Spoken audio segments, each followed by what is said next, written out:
நம்ம தூங்கும்போது நமக்கு தூக்கம் எப்போ கலையும் அப்படின்னா, உடம்பு சூடாயிடுச்சுன்னா கலையும். இந்த குறி விரைப்படையுது பாருங்க. ஆண்களுக்கும் சரி, பெண்களுக்கும் குறி விரைப்படையும். பெண்களுக்கு வெளியில தெரியாது. ஆனால் பெண்களால் உணர முடியும். அந்த குறி விரைப்படையும். ஆண்களுக்கும் குறி விரைப்படையும். குறி விரைப்படையும் போது தூக்கம் கலைஞ்சிரும்.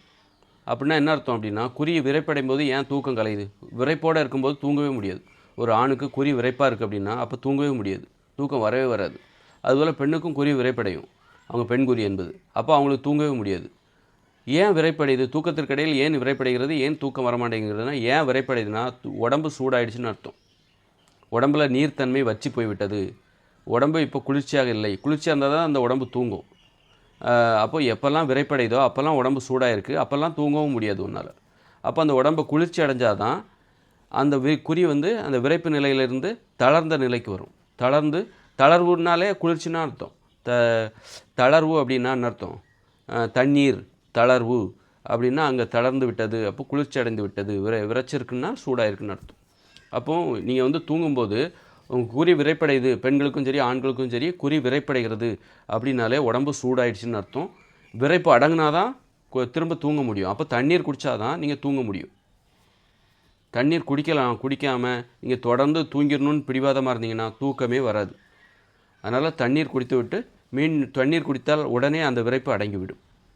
ஆண்களுக்கும் சரி பெண்களுக்கும் சரி விரைப்பு காமத்தினால் அல்ல. அது காம விரைப்பு கிடையாது. காமத்தினால் ஏற்படுகிற விரைப்பு அல்ல. அது உடல் சூடாக இருப்பதால் ஏற்படுகிற விரைப்பு. அது உடல் உஷ்ணமாக உடலுக்கு தேவையான குளிர்ச்சி இல்லாமல் போகும்போது, உடலுக்கு தேவையான தண்ணீர் இல்லாமல் போகும்போது அப்போ ஏற்படுகிற விரைப்பு. அந்த விரைப்பு ஏற்பட்டு விட்டால் தூக்கமும் கலைந்துவிடும்.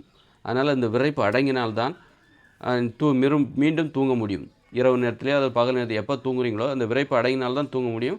விரைப்பு அடங்க வேண்டுமென்றால் குளிர்ச்சியை ஏற்படுத்த வேண்டும். குளிர்ச்சியை ஏற்படுத்த வேண்டுமென்றால் தண்ணீர் குடிக்க வேண்டும். தண்ணீர் குடித்தால்தான் மீண்டும் ஒரு 200, 250, 300 ml தண்ணீர் குடித்தா உடம்பு குளிர்ச்சி அடையும், விரைப்பு நிலை அடங்கிவிடும். அதன் பிறகு தான் உங்களால் தூங்க முடியும். இதை புரிஞ்சுக்கணும். நம்ம உடம்புல நடக்கிற இந்த மாற்றங்களை இது எதனால் நடக்குது? உடம்புங்கிறது ஒரு இயந்திரம், ஒரு வாகனம். அதில் ஏற்படுற சின்ன சின்ன குறைபாடுகள், சின்ன சின்ன பிரச்சனைகள். இது குறைபாடு கிடையாது.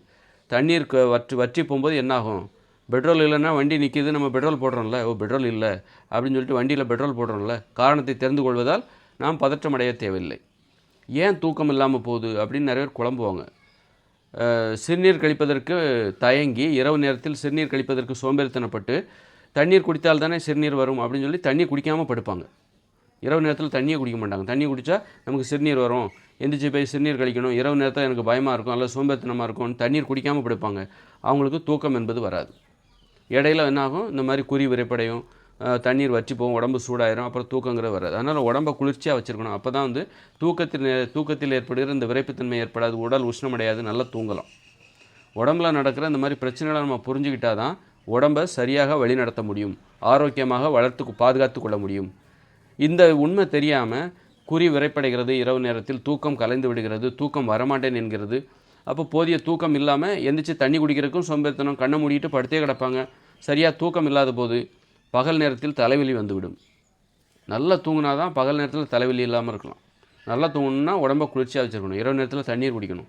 அப்போ மூத்திரத்தை அடக்கிட்டும் இருக்கக்கூடாது. போய் மூத்திரம் ஒன்றுக்கும் இருக்கணும். சிறுநீர் கழிப்பதற்கும் 2 முறை சென்று வர வேண்டும். இதெல்லாம் நம்ம தூக்கத்திற்கிடையில் செய்ய வேண்டிய கடமைகள்.